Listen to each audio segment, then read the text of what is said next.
Hi guys, my new video is about sustainable approaches to disaster risk reduction. It will be my first video assignment for energy and environment. I'm Likith from 7th Sem ISC. So we'll be going into the topic right now.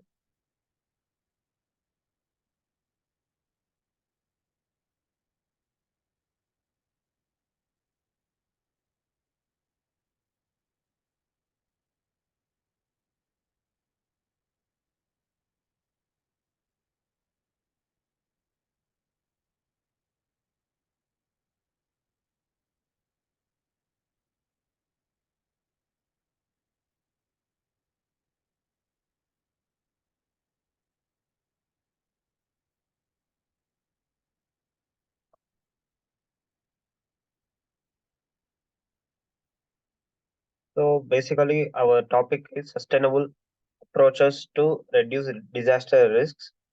So if we come to the point of disaster, there are four types of disaster. We'll go through each and every one patiently and clearly without having any doubts. First is natural disasters, man made disasters, public health emergencies, climate related disasters. If you go to the natural disasters, there, there are so many like earthquakes, floods, hurricanes, tornadoes, volcanic eruptions, droughts, landslides. These are the permanent and there will be like lifelong natural disasters throughout the life of Earth because of different conditions of environment and different plateaus and latitudes. Due to that, they might be having uh, moving of mantle plates under the ground. So we can't predict when will be the natural disaster occur. The main and major natural disaster is earthquake. Even even tsunami will be occurring due to earthquakes under the seabeds. Floods will be leading to the vast loss of the public environment, but it can be avoided by building proper dams and correct walls, which can be prevented by the floods. Hurricanes, tornadoes, volcanic eruptions, droughts, landslides. These are rare because hurricanes and tornadoes will be in the most of Western countries like US because the wind speed will be high in the mountainic regions. So the countries lies in the mountain regions, and some of the states in India also found these disasters. Volcanic eruptions are very rare because there are only four active volcanoes in the world right now, so it won't be much affect our planet Earth. Droughts and landslides will be coming from the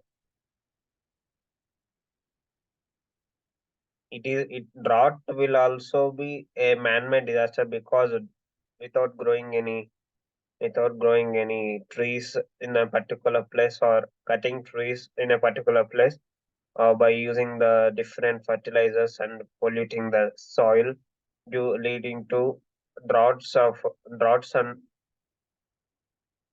landslides. There won't be any crop that will grow on these lands. Due to that, the land will be inefficient to live. So these are droughts. Mostly they will become deserts, like in Rajasthan. If we go to the next topic, man-made disaster, industrial accidents, oil spills, nuclear accidents, transportation accidents. Industrial accidents. If we take an example, uh, like Bhopal gas tragedy in 1993 in Bhopal in India. In early morning 6 a.m.,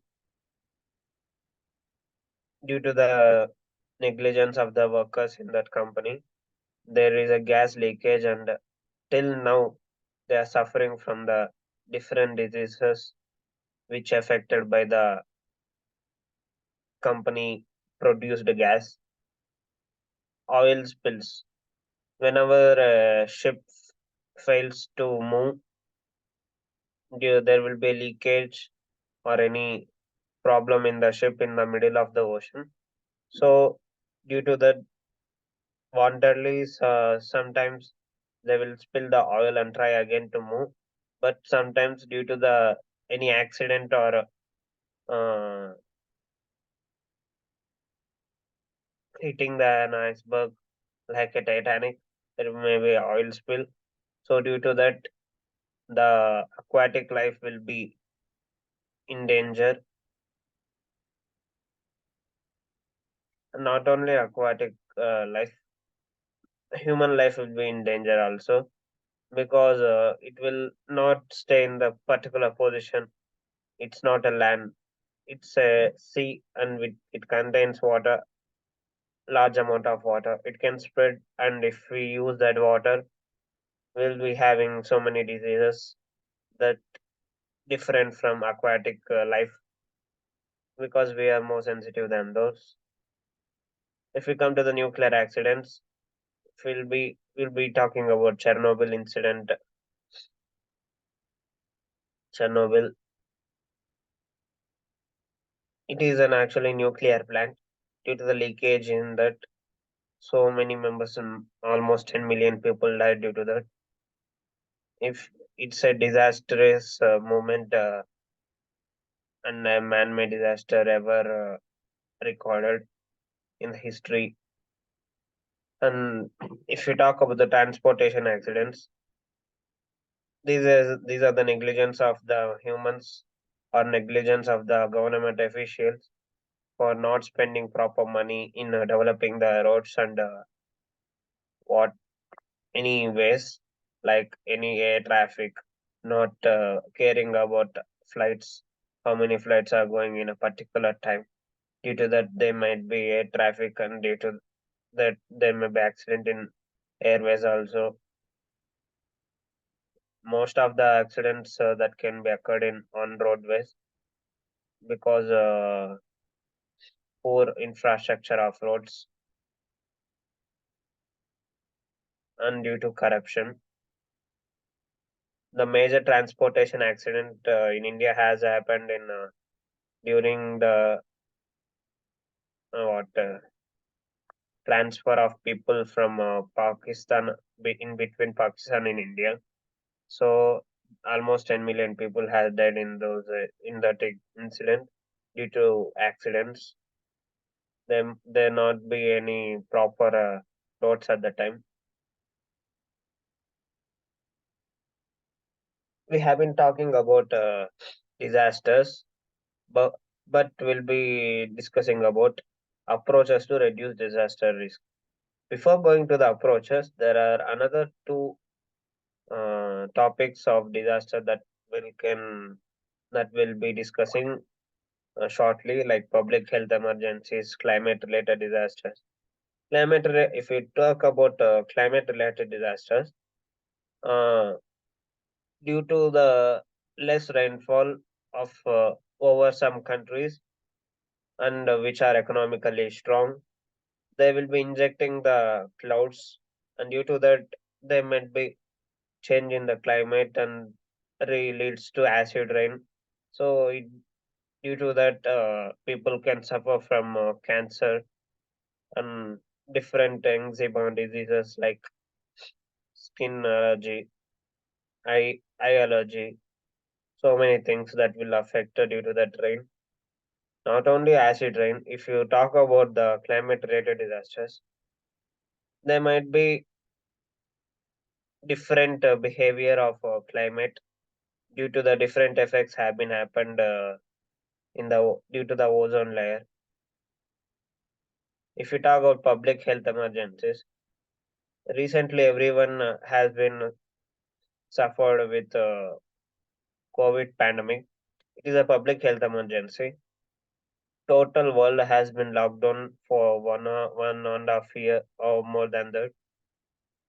So it is a public health emergency. So suffering from and contaminating ourselves, isolated ourselves uh, by fearing from a particular disease or any incident is called a public health emergency.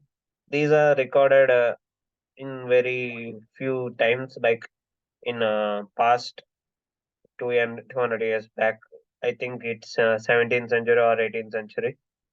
Cholera has been a very, very dangerous disease, has been affected millions of people have been died due to that.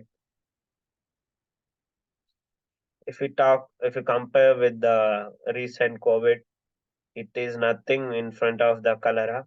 So we don't want to drag about that mostly because we don't want to face that those effects again, because we have now topmost medical applications. It can't be repeated like that. It can be prevented in the less time and will be released out, reducing the amount of people have been died comparatively with the past will be less.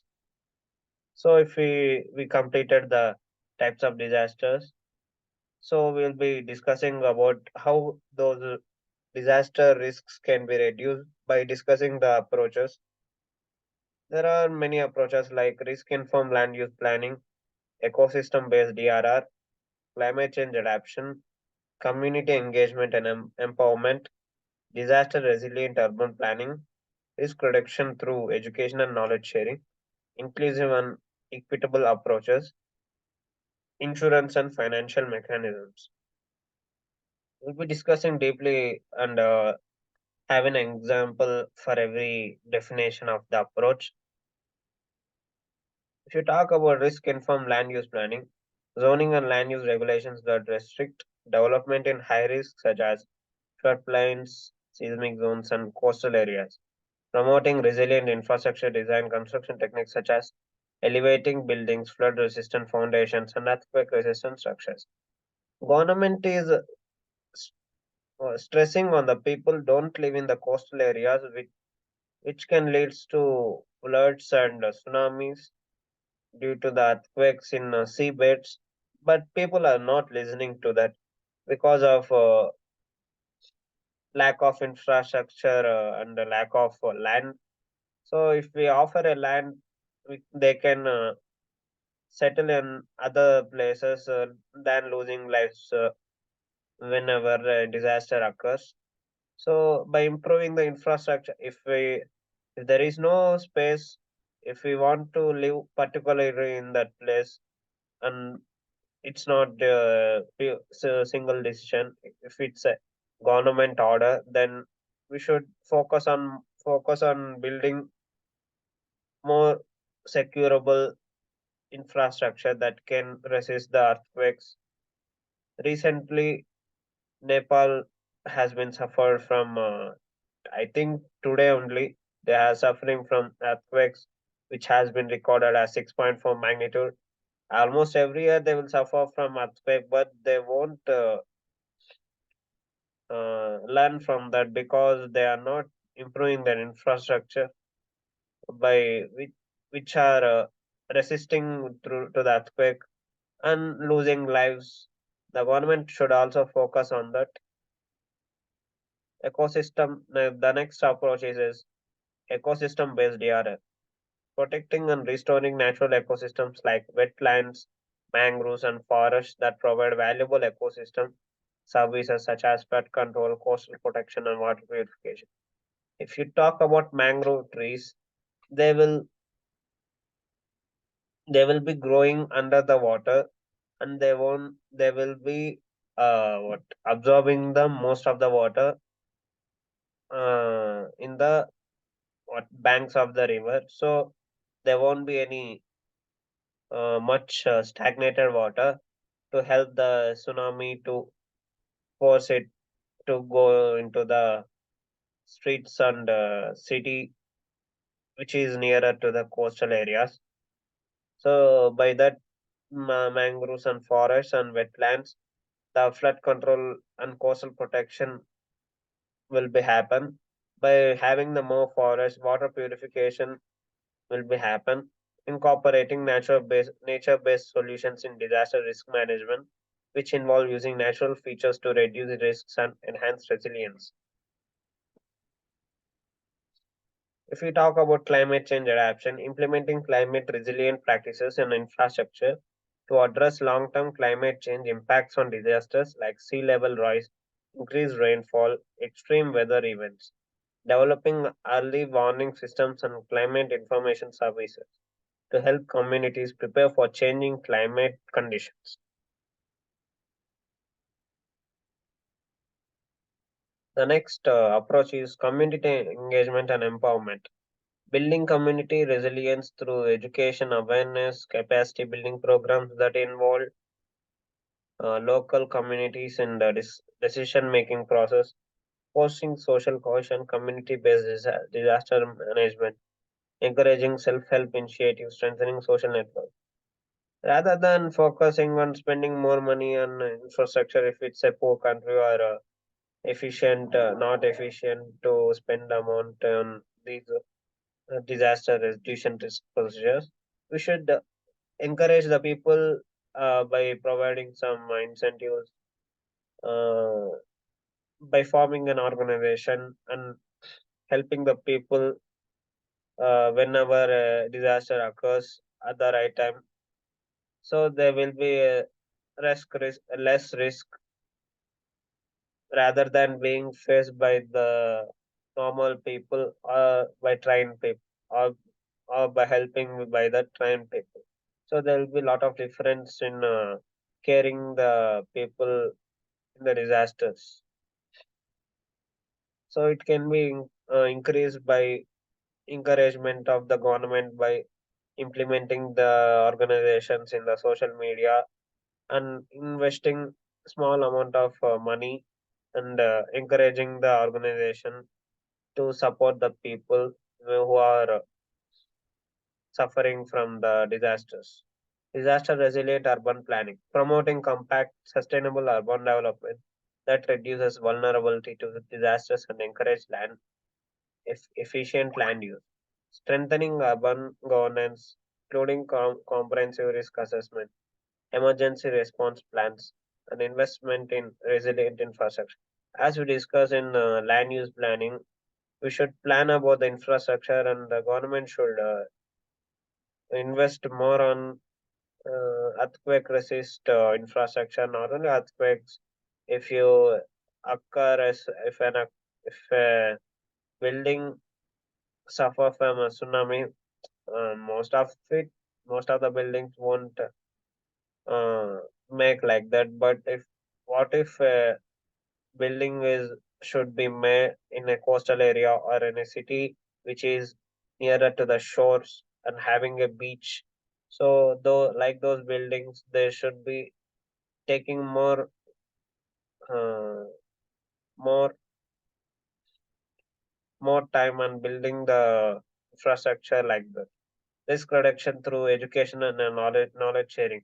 Developing educational programs that raise awareness about disaster risk and preparedness at all levels of society, from schools to government agencies, promoting the exchange of knowledge and best practices between communities, regions, and countries.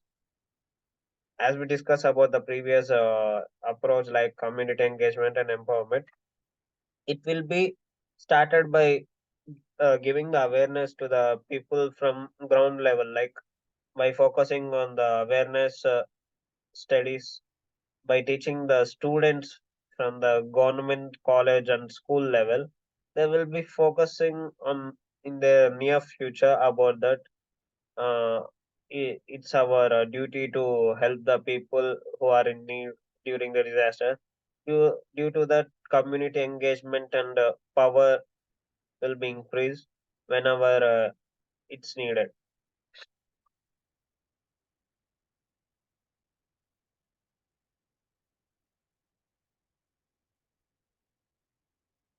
If we talk about the disaster reduction risk, some of the organizations will be contributing to the society. If we take an example of UNESCO, they're focusing on the contributions like science, technology, and innovation for resilience, early warning systems, the built environment, education and school safety, risk governance, and social resilience. UNESCO will be releasing some amount of money who are in need, like as I discussed previously about Nepal. There will be funding going on right now to help the people in Nepal to build the infrastructure according to the norms and facts that will be resisting the disaster and not be repeating in the near future, like building early warning systems to vacate the people who are living in the earthquake prone areas, the built environment, as we discussed about the infrastructure that will be depending on the resistance of earthquake, education and school safety, bringing the social awareness uh, to the school students and college students, risk governance and social resilience. If we go to the next topic, the organizations mainly which focus on the disaster reduction risk as a private member or a government member. Fit- First is UNICEF, United Nations Children's Fund, UNY, United Nations Organization, ND, NPDRR, National Platform for Disaster Risk Reduction, is from India, NIDM, National Institute of Disaster Management, SDGO, Sustainable Development Goals Organization. So it is the end of the topic. Thank you for the opportunity.